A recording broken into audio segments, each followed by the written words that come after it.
Welcome to the Rice Field Archive. This time, we return to the short stories of Nam Cao with Petty. It is a darkly comic tale of poverty, pride, and the small weaknesses people would rather not admit, even to themselves. And so, the story begins. There were 4 of them, but they made as much noise as 10. Thanks to them, the nearly empty little restaurant seemed crowded.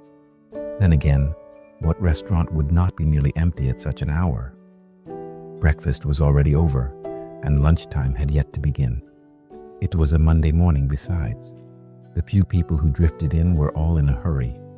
They hastily drank a cup of coffee, swallowed a few cakes or a bowl of noodles, then hurried out again with toothpicks between their lips, picking their teeth as they walked. Only these 4 appeared to be in no hurry at all. They ate and drank at their leisure, laughing, joking, and talking as they did so. Now and then, one of them would even recite a line of poetry. They were young men who delighted in doing things backward. They had spent all of Sunday loafing about at home, only to go out together and live extravagantly on Monday. They considered this contrary to the ways of the world, and nothing pleased them more than going against the world. In truth, however, they went against the current of life only because they had no means of following it. Zhang was a student so poor that he could not afford to attend school.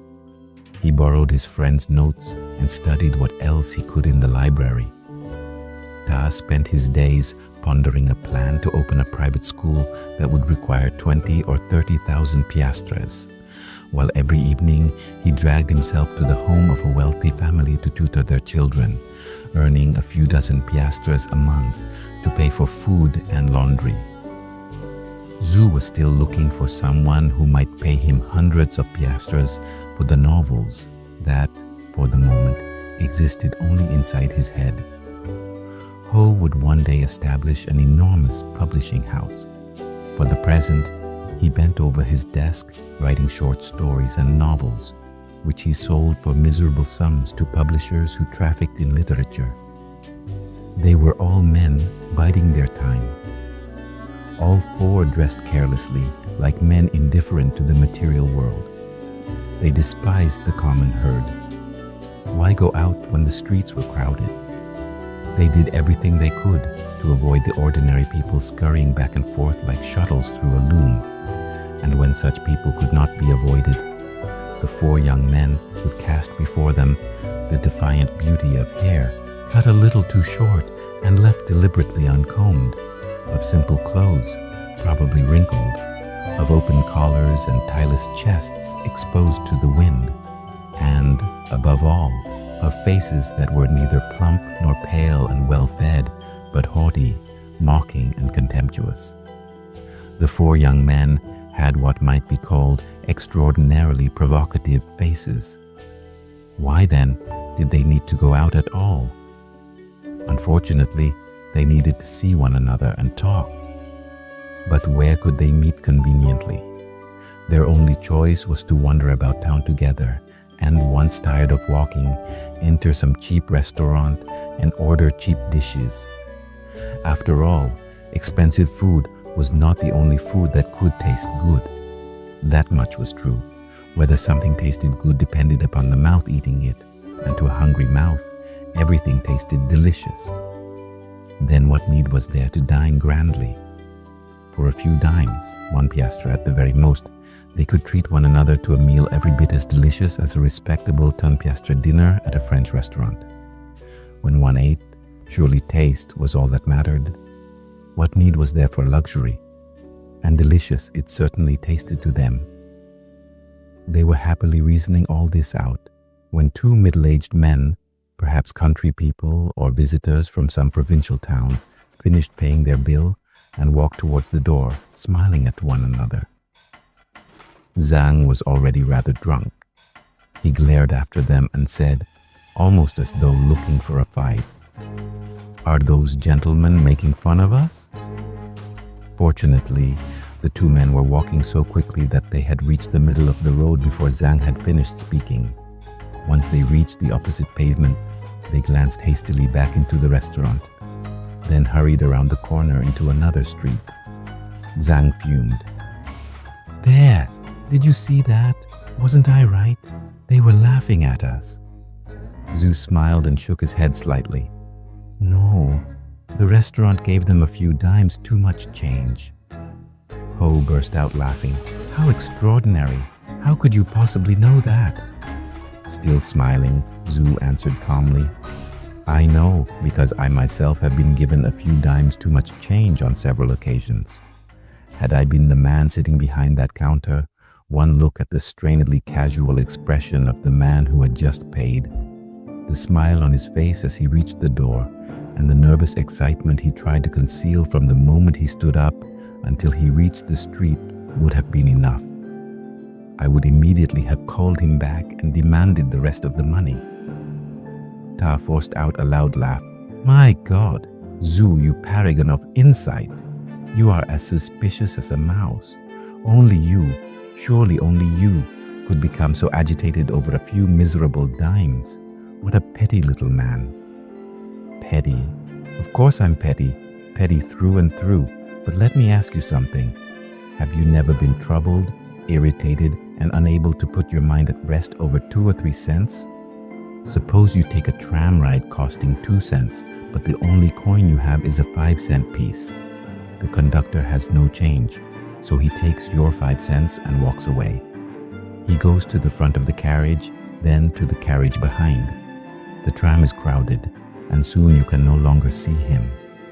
You are approaching your stop. You hesitate to push through all those people in search of him. You dislike the shoving, but even more than that, you dislike appearing miserly and petty.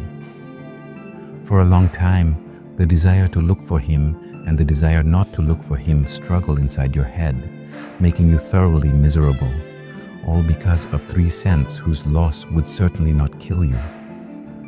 And then imagine the relief, the great weight lifted from your heart, when the conductor returns and casually asks, "I still owe you 3 cents, don't I?" before handing over the money.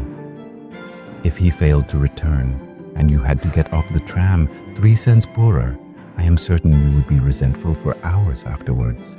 And yet, I repeat, the loss of 3 cents would not kill you. Ta waved his hand stubbornly. "Never. I can say with absolute certainty, never." "Then you are a saint. As for me, gentlemen, I confess that I am far pettier than that. Yes, I myself once had the audacity to steal, and I stole over a mere 4 cents at a time when earning hundreds of piastres was nothing unusual for me." And Zhu began his story. "I was living in Saigon at the time. One of my small pleasures was to stroll through Bentan Market every afternoon and buy the latest newspapers and a few books. I bought them simply for the pleasure of buying them. I cannot say for certain that I ever read them, since I had so many books and newspapers in those days that I could never finish them all. One afternoon, after searching everywhere and failing to find a single newly published book that I did not already own, I picked up a cheap edition of Baudelaire's poetry. Then I went home.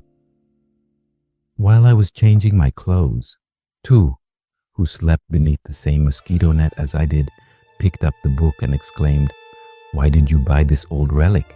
I'm sure we already have Le Fleur du Mal somewhere in the house." "We only have a large edition. I bought the smaller one to read under the mosquito net. Besides, it was only a dime. At that price, I could buy it and throw it away." Before I had finished, Tu stared at me. "Did you say a dime? Why should I lie to you? Give me the money and I'll buy one for you if you don't believe me." "Then you are an ox. Books in this series cost only 6 cents each. I bought a play by Musset 2 days ago. You've been cheated." Having said this, he burst into laughter. The mockery in that laugh made my throat swell with anger. That night, I lay awake for a long time, fuming. The next morning, as soon as I had bathed, dressed, and combed my hair, My first act was to visit the unscrupulous bookseller who had cheated me of 4 cents.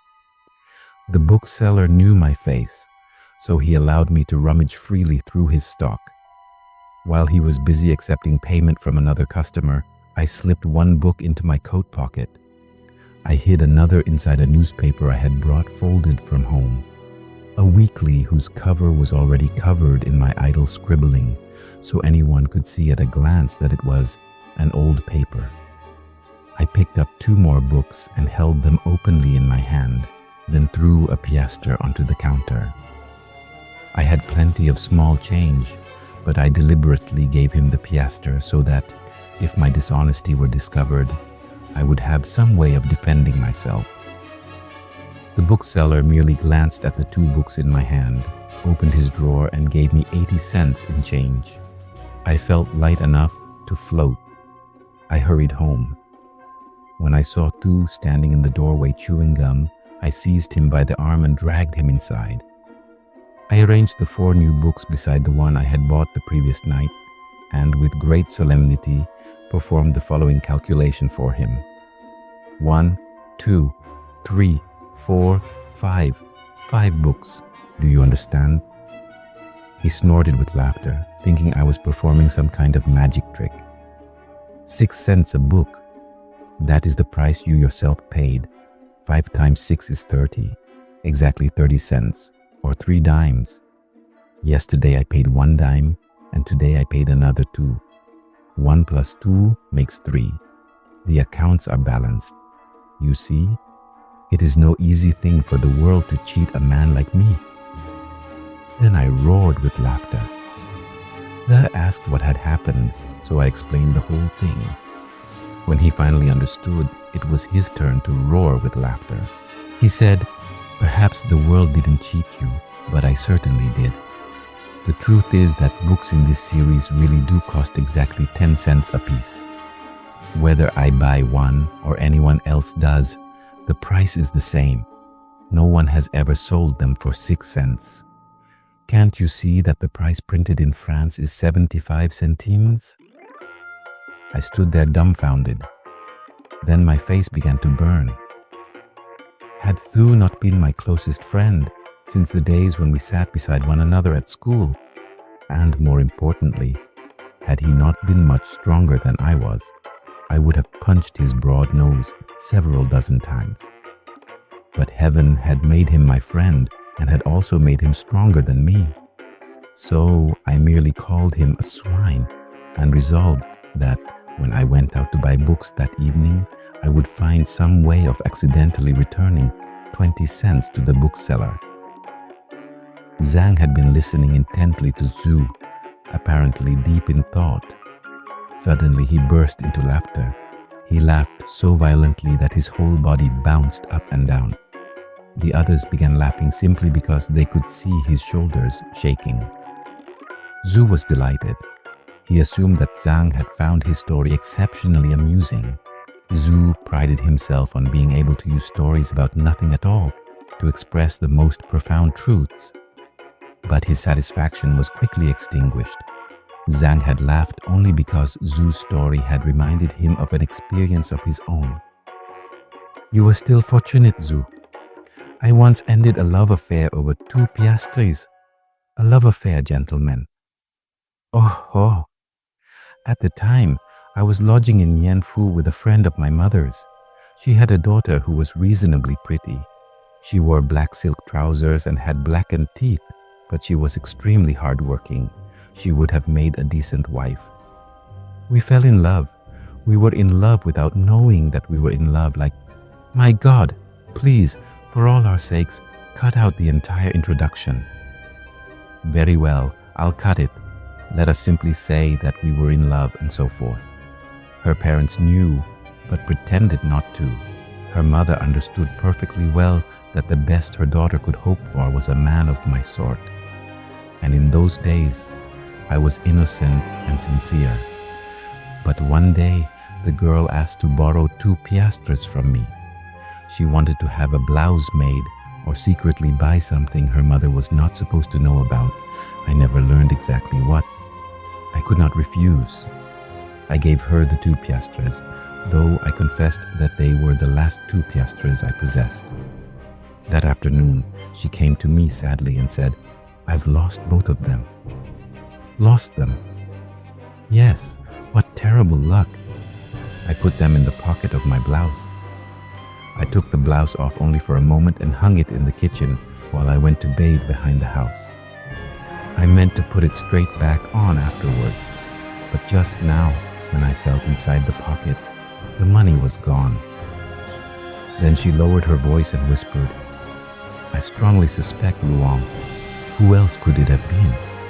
Surely my own mother would not steal from me. We have no servants." There was only Luong. While I was bathing, she came into the kitchen to borrow the kettle for preparing medicine. I could not come out because I was already in the middle of my bath, so I told her, "It's beside the cupboard. Go in and take it yourself." Think about it. If it wasn't Luong, who else could it have been? I would never have believed anyone could be so dishonest and greedy. The moment I heard those words, I began to feel disgusted with her. I was disgusted because I had suddenly seen the pettiness hidden inside her. As all of you understand, only a person capable of stealing could so readily accuse a friend of being a thief.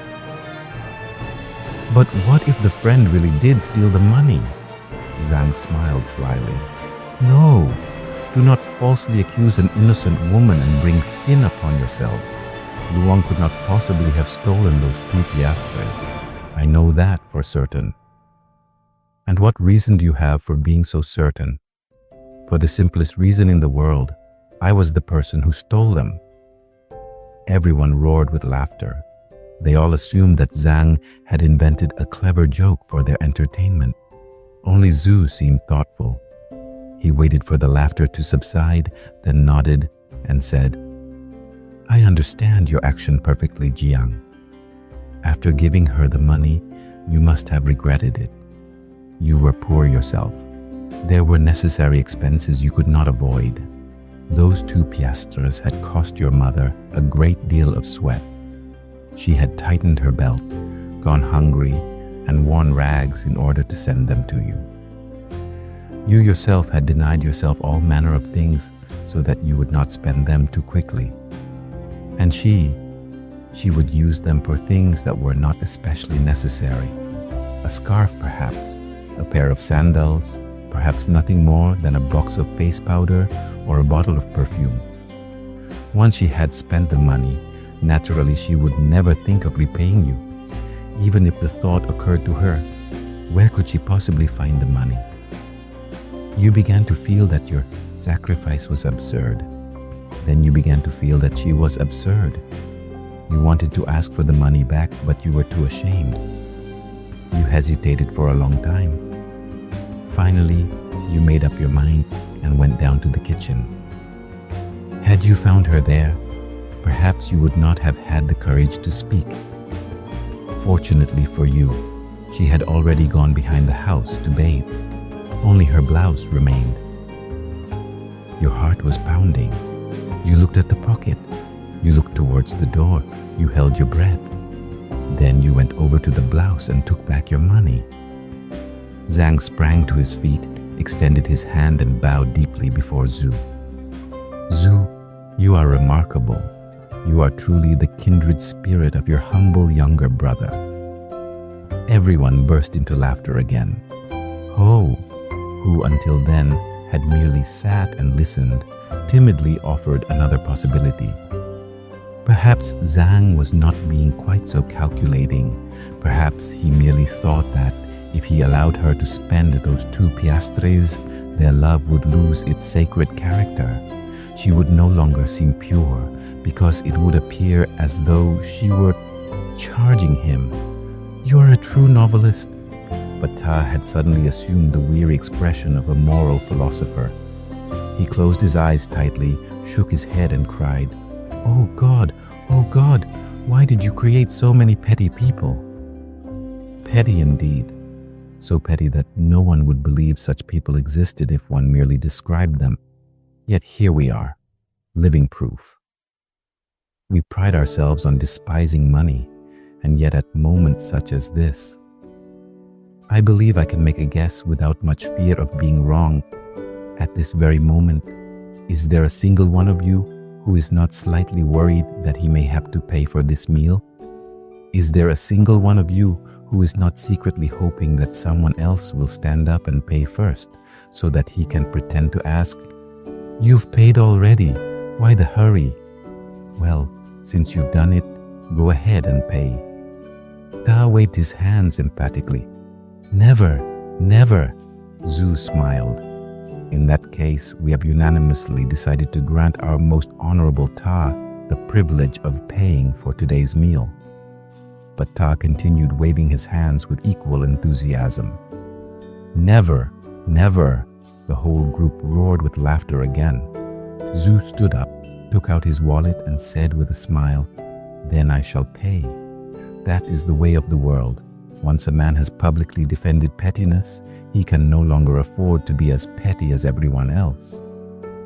Zhang imitated his friend. "You've paid already. Why the hurry?" "Well, since you've done it, go ahead and pay."